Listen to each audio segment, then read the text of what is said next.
Como le comentaba desde el primer resumen del programa, el próximo domingo se va a cumplir un año de que se confirmó el primer caso de COVID en México.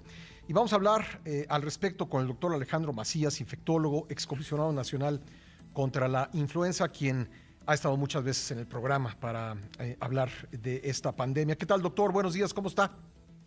Bien, Pascal, buenos días, con el gusto de estar con tu auditorio. Bueno, para hacer un balance de este año, ¿qué podríamos decir de inicio, doctor? Pues que esta pandemia ha resultado ser mucho más extendida, más letal, peor de lo que nadie pudo haber imaginado y sin duda uno de los mayores retos que ha enfrentado la humanidad y ciertamente el mayor reto en salud para la salud mundial y para México en los últimos 100 años por lo menos. Bueno, en las últimas horas, y aquí dimos cuenta de ello, doctor, se habla ya pues con mucha insistencia de la presencia de una mutación del COVID que podría llegar a ser, y creo que todavía falta investigar un poco, y usted me dirá qué sabe al respecto o qué interpreta, una variante mexicana. Esta noticia, pues, ¿qué tan en serio debemos tomarla? Bastante en serio, Pascal. No hay que alarmarnos, desde luego, porque el virus va a estar mutando. Y mientras más tiempo le demos, porque no podamos vacunar suficientemente, pues más va a mutar. La variante más preocupante o la mutación más preocupante es la mutación que se presenta en la posición 484. Ya se ha descrito tanto para la variante de Brasil como la de Sudáfrica, y es la que se está reportando que se ha encontrado en algunos pacientes en México Ujú. y que el perfil probablemente podría corresponder a una variante inclusive mexicana. Es preocupante porque ese tipo de mutaciones le dan al virus una resistencia, digamos, a las vacunas, relativa todavía, y le da una mayor capacidad para reinfectar a quienes ya podían haber infectado. Entonces sí hay que tomarla con seriedad, no hay que caer en pánico, desde luego, porque las vacunas actualmente todavía tienen acción contra este tipo de virus, aunque sea parcialmente. Bueno, ayer informaba la Secretaría de Salud que se ha rebasado ya los 2 millones de vacunas puestas. Tenemos todavía un largo camino que recorrer para llegar a pues, los 80, 90 millones de mexicanos que tendrían que ser vacunados para lograr cierto grado de inmunidad.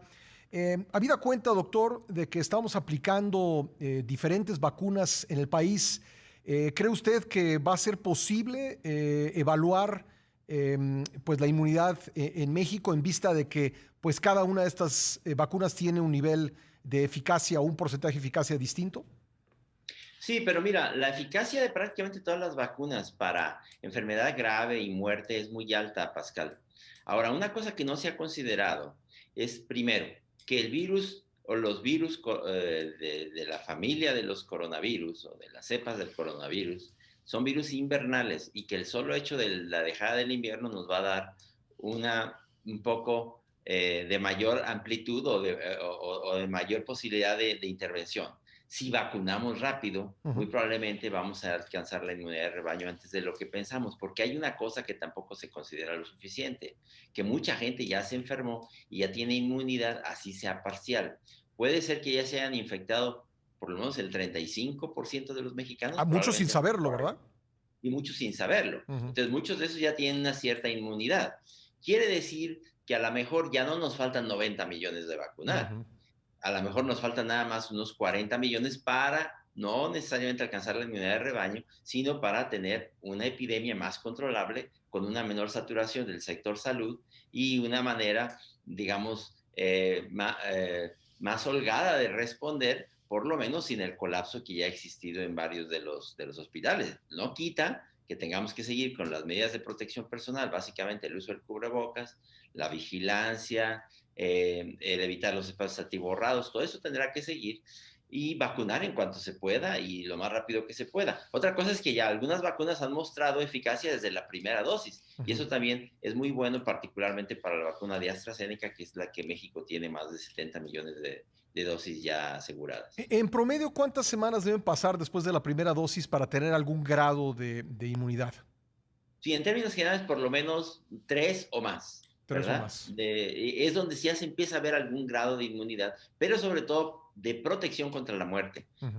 contra la enfermedad grave y contra la hospitalización y la muerte. Entonces, eso se ha visto para prácticamente todas las vacunas cuando se les ha estudiado el tiempo suficiente. Inclusive, de acuerdo con la experiencia de Israel, para vacunas que están hechas para una revacunación rápida como la de Pfizer.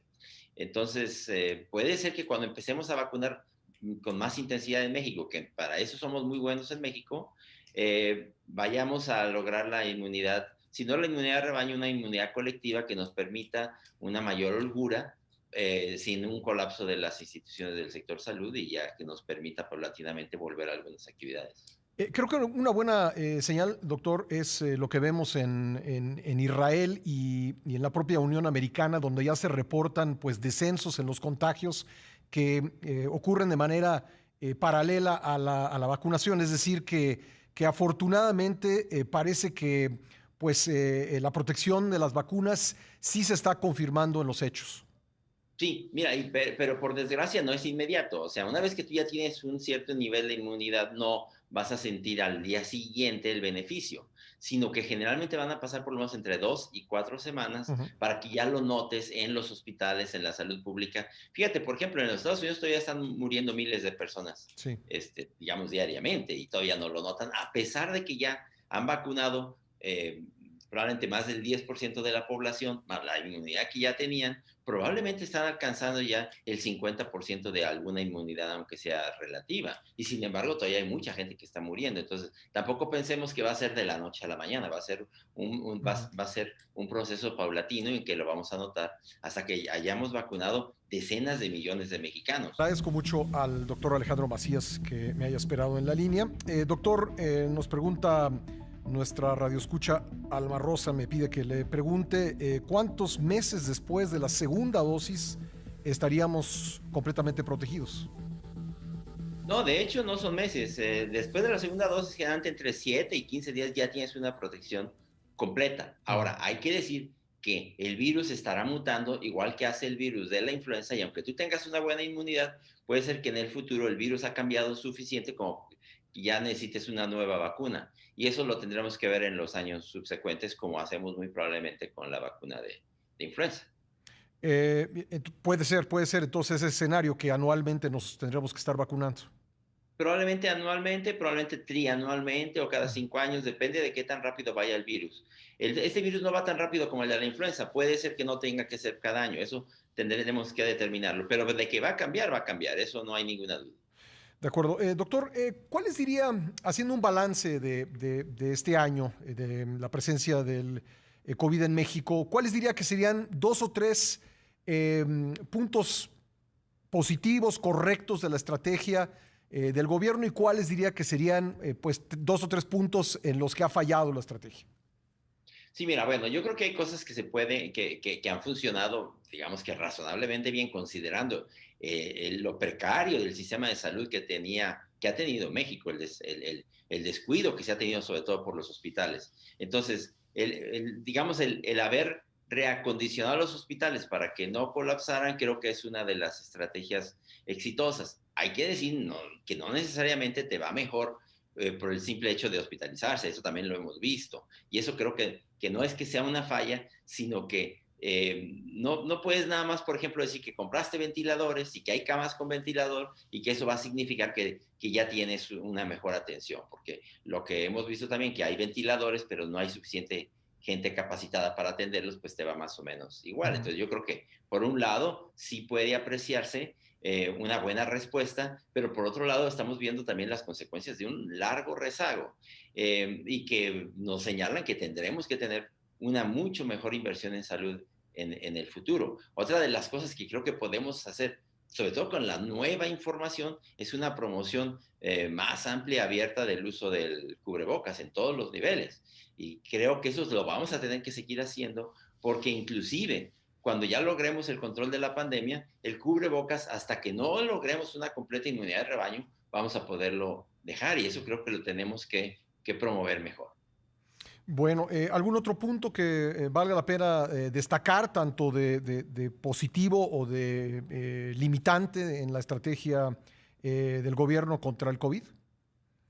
Sí, mira, una de las cosas que creo que también es evidente es la incapacidad actual de México para producir sus propias vacunas y Ujú, eso deberá ser una enseñanza. Se está trabajando a marchas forzadas, pero fíjate, por ejemplo, ahorita dependemos básicamente para lograr una inoculación masiva de que esté lista, por ejemplo, una planta de acondicionamiento de los laboratorios Leomont, que ya está aquí la vacuna que llegó de Argentina, pero todavía no podemos vacunar lo suficiente porque no está lista la planta. Entonces, ujú. creo que también ahí tendremos que aprender que México tiene que tener más inversión en salud, más inversión en investigación y un mejor desarrollo de nuestras propias vacunas, porque lo que es claro es que de esta pandemia no vamos a salir, no vamos a volver a la normalidad sin las vacunas y tendremos que tener una mejor estrategia nacional. Creo que se le ha impulsado, Ujú. ya se ha dicho que va a haber una vacuna mexicana, ha habido inclusive críticas de eso, pero yo también estoy convencido de que va a haber una vacuna mexicana. El problema es que nos puede tomar demasiado tiempo por el rezago ancestral que tenemos de la inversión en salud que no ha mejorado en esta administración. Con las condiciones actuales de desarrollo de la investigación mexicana, ¿estamos en condiciones de desarrollar una vacuna mexicana? Por supuesto, México de Ujú, hecho históricamente fue un buen productor internacional de vacunas. México producía muchos toxoides, vacunas que se aplicaban en buena parte del mundo, ujú, Pascal. De hecho, por ejemplo, la industria veterinaria mexicana, la farmacéutica, ellos producen vacunas para prácticamente todo el mundo. Las universidades mexicanas, la UNAM, por ejemplo, tienen capacidades en sus académicos, en sus investigadores, ujú. para coordinarse con la industria mexicana y lograr, por ejemplo, el desarrollo de vacunas, no solo de esto, sino de otro tipo, porque en el futuro tendremos que estar mucho mejor prevenidos contra enfermedades como esta, como la influenza, como amenazas que nos puedan llegar y no caer intermitentemente en desabasto de vacunas, lo que nos está ocurriendo, que eso es muy grave para la salud. México tiene con qué hacer eso, desde luego. Tenemos una larga tradición, no Muy bien. solo de gente que se deja vacunar, sino de científicos que se dedican a eso. Pues, doctor, siempre un gusto conversar con usted. Muchas gracias por tomar la llamada. Sí, Pascal, buenos días, gusto de estar con tu auditorio. Cuídate. Gracias, el doctor Alejandro Macías, infectólogo, excomisionado nacional contra la influenza.